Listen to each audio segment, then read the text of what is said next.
യുദ്ധാനന്തര Gaza America ഏറ്റെടുക്കുമെന്ന് ഏറെക്കുറെ ഉറപ്പായിരിക്കുന്നു.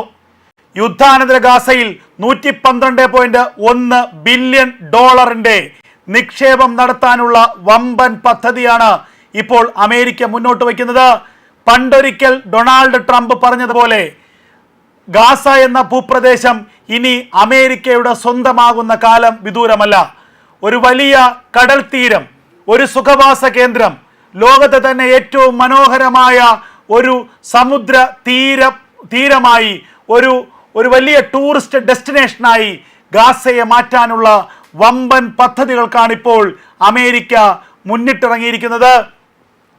നിരവധി പേജുകൾ അടങ്ങിയ ഒരു വമ്പൻ റിപ്പോർട്ട് ഡൊണാൾഡ് ട്രംപിന്റെ മരുമകൻ കുഷ്ണറും അതുപോലെ തന്നെ മിഡിൽ ഈസ്റ്റിലെ അമേരിക്കയുടെ എൻവോയി സ്റ്റീവൻ വിറ്റ്ഹോക്കും ചേർന്ന് തയ്യാറാക്കുകയും നിരവധി ഉദ്യോഗസ്ഥരുടെ ശ്രമഫലമായി തയ്യാറാക്കുകയും ചെയ്ത ഒരു വലിയ റിപ്പോർട്ട്, അത് ഈജിപ്റ്റ്, തുർക്കി അടക്കമുള്ള നിരവധി ഇസ്ലാമിക അറബ് രാജ്യങ്ങൾക്ക് കൈമാറിയിട്ടുണ്ട് എന്നുള്ള ഏറ്റവും നിർണായകമായ വാർത്തകൾ പുറത്തു വരികയാണ്.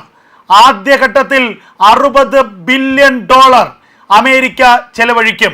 4 ഘട്ടങ്ങളായിട്ടായിരിക്കും ഗാസയുടെ പുനർനിർമ്മാണം സാധ്യമാക്കുക. ഒന്നാം ഘട്ടത്തിൽ അവശേഷിക്കുന്ന പാലസ്തീനികളെ സുരക്ഷിതമായൊരിടത്തേക്ക് മാറ്റിപ്പാർപ്പിക്കുക. രണ്ടാം ഘട്ടത്തിൽ ഗാസയിലെ അവശിഷ്ടങ്ങൾ മാറ്റുക. മൂന്നാം ഘട്ടത്തിൽ ഏറ്റവും അടിയന്തര പ്രാധാന്യമുള്ള ആശുപത്രികളും സ്കൂളുകളും അടക്കമുള്ളവ നിർമ്മിക്കുക. നാലാം ഘട്ടത്തിൽ ഒരു ഹൈടെക് സിറ്റിയാക്കി ഗാസയെ മാറ്റുക. ഇതാണ് അമേരിക്ക മുന്നോട്ട് വയ്ക്കുന്ന ഏറ്റവും പ്രധാനപ്പെട്ട ഒരു പ്രപ്പോസൽ. എന്നാൽ ഈ പ്രപ്പോസലിന് പിന്നിൽ അമേരിക്കയുടെ വളരെ കൃത്യമായൊരു ലക്ഷ്യമുണ്ട് എന്നുള്ളത് ഉറപ്പാണ്. കഴിഞ്ഞ ഈ വർഷം ഫെബ്രുവരിയിൽ അമേരിക്കൻ പ്രസിഡന്റ് ഡൊണാൾഡ് ട്രംപ് ചുമതലയേറ്റ ശേഷം നടത്തിയ പ്രധാന പ്രഖ്യാപനങ്ങളിലൊന്ന് ഗാസ എന്ന ഭൂപ്രദേശത്തെ അമേരിക്ക വിലയ്ക്ക് വാങ്ങും, സ്വന്തമാക്കുമെന്നാണ്. ഗാസയിലുള്ള പാലസ്തീനികളെ ഏതെങ്കിലും ഒരു ഭൂപ്രദേശം വിലയ്ക്ക് വാങ്ങിയോ, അല്ലെങ്കിൽ ഒരു ദ്വീപ് വിലയ്ക്ക് വാങ്ങിയോ, അല്ലെങ്കിൽ ആഫ്രിക്കൻ രാജ്യങ്ങളിലെ ഏതെങ്കിലും പ്രദേശങ്ങളിലേക്കോ മാറ്റിപ്പാർപ്പിക്കും. അതിനുശേഷം ഗാസ പുനർനിർമ്മിക്കും. ഗാസയെ ഒരു രാജ്യാന്തര ടൂറിസ്റ്റ് ഡെസ്റ്റിനേഷനാക്കി മാറ്റും. അമേരിക്കയുടെ മിഡിൽ ഈസ്റ്റിലുള്ള പ്രധാനപ്പെട്ട ഒരു ടൂറിസ്റ്റ് കേന്ദ്രമാക്കി ഗാസയെ മാറ്റും എന്നായിരുന്നു ഡൊണാൾഡ് ട്രംപിന്റെ പ്രഖ്യാപനം. അന്ന് അറബ് രാജ്യങ്ങൾ, പ്രത്യേകിച്ച് ഈജിപ്റ്റ്, തുർക്കി അടക്കമുള്ള രാജ്യങ്ങൾ അതിനെ വളരെ ശക്തിയായിട്ട് എതിർത്തു. എന്നാൽ ഇസ്രായേൽ അടക്കമുള്ള രാജ്യങ്ങൾ അതിനെ അനുകൂലിക്കുകയും ചെയ്തു. ഇപ്പോൾ ഇതാ എന്താണോ ഡൊണാൾഡ് ട്രംപ് അന്ന് പറഞ്ഞു വെച്ചത് അതിലേക്ക് കാര്യങ്ങൾ എത്തുകയാണ്. ഡൊണാൾഡ് ട്രംപ് അന്ന് പറഞ്ഞു വെച്ചത് അതേപടി ഇപ്പോൾ പ്രാവർത്തികമാക്കാൻ പോവുകയാണ് അമേരിക്കൻ ഭരണകൂടം എന്ന വാർത്തകളാണ് പുറത്തു വരുന്നത്. അമേരിക്കൻ മാധ്യമം പുറത്തുവിട്ട ഒരു റിപ്പോർട്ടാണ് ഇപ്പോൾ നമുക്ക് മുന്നിലുള്ളത്. ഗാസയുടെ പുനർനിർമ്മാണത്തിന് വേണ്ടി ഗാസയെ ഒരു ഹൈടെക് സിറ്റിയാക്കി നിർമ്മിക്കാൻ, 1,00,000-ലധികം അത്യാധുനിക വീടുകൾ നിർമ്മിക്കാൻ, ഗാസയിൽ ഏറ്റവും ആധുനികമായിട്ടുള്ള റിസോർട്ടിന് സമാനമായിട്ടുള്ള ഹോട്ടലുകൾ നിർമ്മിക്കാൻ ഒക്കെയുള്ള നീക്കം അമേരിക്ക നടത്തുന്നു. ഒരു ടൂറിസ്റ്റ് കേന്ദ്രമാക്കി ഗാസയെ മാറ്റാനല്ലെങ്കിൽ പിന്നെ എന്തിനാണ് ഇത്രയും അത്യാഡംബരപൂർണമായ കെട്ടിടങ്ങൾ ഗാസയിൽ നിർമ്മിക്കുന്നതെന്ന ചോദ്യമാണ് ഉയരുന്നത്. ഇവിടെയാണ് അമേരിക്കയുടെ ആ പദ്ധതി നമുക്ക് മുന്നിൽ തെളിവാകുന്നത്. അമേരിക്ക ഇപ്പോൾ പറയുന്നത് ഞങ്ങൾ ഗാസയെ പുനർനിർമ്മിക്കുന്നു, പക്ഷേ ഞങ്ങൾ പുനർനിർമ്മിക്കുമ്പോൾ അതിനൊരു പ്രധാനപ്പെട്ട ഒരു ടൂറിസം കേന്ദ്രം കൂടി ആക്കാൻ ലക്ഷ്യമിട്ടുകൊണ്ടുള്ള പുനർനിർമ്മാണമാണ് ഞങ്ങൾ നടത്താൻ ഉദ്ദേശിക്കുന്നത്.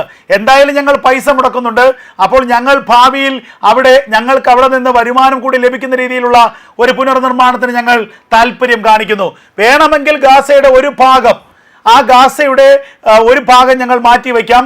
അവിടെ അറബ് രാജ്യങ്ങൾക്കോ പണമുള്ള മറ്റ് വിദേശ രാജ്യങ്ങൾക്കോ ഗാസവാസികൾക്ക് വേണ്ടി എന്തെങ്കിലുമൊക്കെ നിർമ്മിച്ച് നൽകാം. ചുരുക്കത്തിൽ അമേരിക്ക ഗാസ എന്ന ഭൂപ്രദേശത്തെ ഏറ്റെടുക്കുകയാണെന്നുള്ളത് വ്യക്തം. യാതൊരു സംശയവുമില്ല, നമുക്ക് പറയാം അമേരിക്കയുടെ ലക്ഷ്യം വളരെ വ്യക്തമാണ്. ഗാസയെ ഏറ്റെടുക്കുക, ഗാസയെ ഏറ്റെടുത്ത് ഗാസയിലുള്ള പാലസ്തീനികളെ പൂർണ്ണമായും മാറ്റുക. ഏകദേശം 16 ലക്ഷം മുതൽ 20 ലക്ഷത്തോളം പാലസ്തീനികൾ അവിടെ ഉണ്ട് എന്നാണ് ഇപ്പോൾ അനൗദ്യോഗികമായി ലഭിക്കുന്ന കണക്കുകൾ.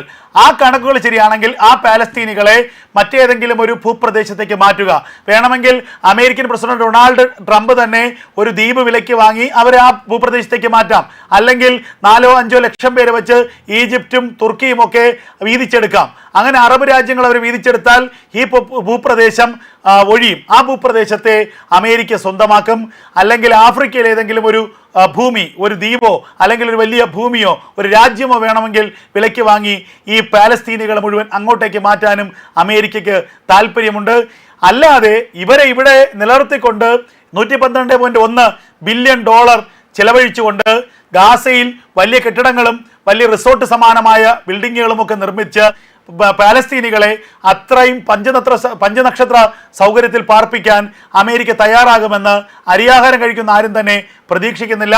അവിടെയാണ് ഞാൻ ഒടുവിൽ പറയുന്ന ഈ റിപ്പോർട്ടിലെ പ്രസക്ത ഭാഗങ്ങളുള്ളത്.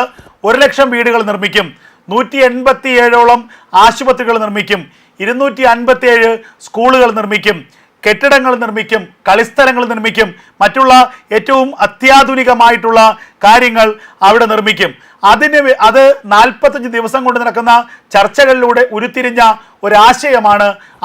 അതിപ്പോൾ അറബ് രാജ്യങ്ങളുടെ മുന്നിലേക്ക് വച്ചിരിക്കുന്നു, തുർക്കിയുടെയും ഈജിപ്തിന്റെ മുന്നിലേക്ക് വെച്ചിരിക്കുന്നു. ഇതിലിനി തീരുമാനം അറിയിക്കേണ്ടത് അറബ് രാജ്യങ്ങളാണ്. എന്തായാലും നിലവിലെ സാഹചര്യത്തിൽ അടുത്ത 10-15 വർഷമെടുക്കാതെ ഗാസയുടെ പുനർനിർമ്മാണം സാധ്യമാകില്ല എന്നുള്ളത് ഏവർക്കും അറിയാം. വെറും മൺകൂന മാത്രമായി മാറിയിരിക്കുന്നു, വെറും ഒരു മരുഭൂമിക്ക് സമാനമായ അവസ്ഥയായി മാറിയിരിക്കുന്നു. ദശലക്ഷക്കണക്കിന് ടൺ വേസ്റ്റാണ് ഗാസയിൽ ഇപ്പോൾ അടിഞ്ഞുകൂടിയിരിക്കുന്നത്. ആ വേസ്റ്റ് മാറ്റുക എന്നുള്ളത് തന്നെ ഒരു വലിയ ടാസ്ക് ആണെന്ന് ലോകരാജ്യങ്ങൾക്കറിയാം. അപ്പോൾ ഈ ഗാസയുടെ പുനർനിർമ്മാണം ആരേറ്റെടുക്കും? ഈജിപ്ത് ഏറ്റെടുക്കുമോ? തുർക്കി ഏറ്റെടുക്കുമോ? ഈ ഹമാസിന് വേണ്ടി വിലപിച്ച ഇറാൻ ഏറ്റെടുക്കുമോ? ഇവരാരും ഏറ്റെടുക്കാൻ തയ്യാറല്ല. അപ്പോൾ ഇനിയുള്ള ഗാസാവാസികളുടെ ജീവിതം എന്ന് പറയുന്നത് നരകതുല്യമായ ജീവിതമാണ്. ആ നരകതുല്യമായ ജീവിതം വേണമോ, അതോ അമേരിക്ക നൽകുന്ന ഒരു ഓഫർ സ്വീകരിച്ചുകൊണ്ട് വളരെ മെച്ചപ്പെട്ട രീതിയിലുള്ള ഒരു ജീവിത സാഹചര്യത്തിലേക്ക് മാറണമോ? ഇതാണ് പാലസ്തീനികൾക്ക് മുന്നിലുള്ള പ്രധാനപ്പെട്ട വെല്ലുവിളി. അതിൽ ഏത് പാലസ്തീനികൾ സ്വീകരിക്കുമെന്നുള്ളതാണ് ഏറ്റവും നിർണായകമായ കാര്യം. അമേരിക്കയുടെ തന്ത്രം ഒരിക്കൽ കൂടി പുറത്തു വന്നിരിക്കുന്നു. ഡൊണാൾഡ് ട്രംപിന്റെ കുശാഗ്ര ബുദ്ധി ഒരിക്കൽ കൂടി ഇപ്പോൾ ഇതാ പുറത്തു വന്നിരിക്കുന്നു. ഗാസയെ ഒറ്റയ്ക്ക് വിഴുങ്ങാൻ അമേരിക്ക തയ്യാറെടുത്തിരിക്കുന്നു. അമേരിക്കയുടെ വമ്പൻ പദ്ധതി, ഡൊണാൾഡ് ട്രംപിന്റെ വമ്പൻ തന്ത്രം, ഗാസയെ വിഴുങ്ങാനുള്ള ട്രംപിന്റെ തന്ത്രം, $112.1 ബില്യൺ ചെലവഴിച്ചുകൊണ്ട് ഗാസയെ ഒരു സ്വപ്ന സമാനമായ ഒരു സ്വർഗ സമാനമായ ഒരു തീരമാക്കി മാറ്റാൻ, ഏറ്റവും കൂടുതൽ കടലിനോട് അഭിമുഖമായി നിൽക്കുന്ന ഒരു തീരപ്രദേശമാണ് ഗാസ. അതിനെ ലോകത്തെ ഏറ്റവും മനോഹരമായ ഒരു തീരമാക്കി മാറ്റാനുള്ള വളരെ വലിയൊരു പദ്ധതിയാണ് അമേരിക്ക മുന്നോട്ട് വയ്ക്കുന്നത്.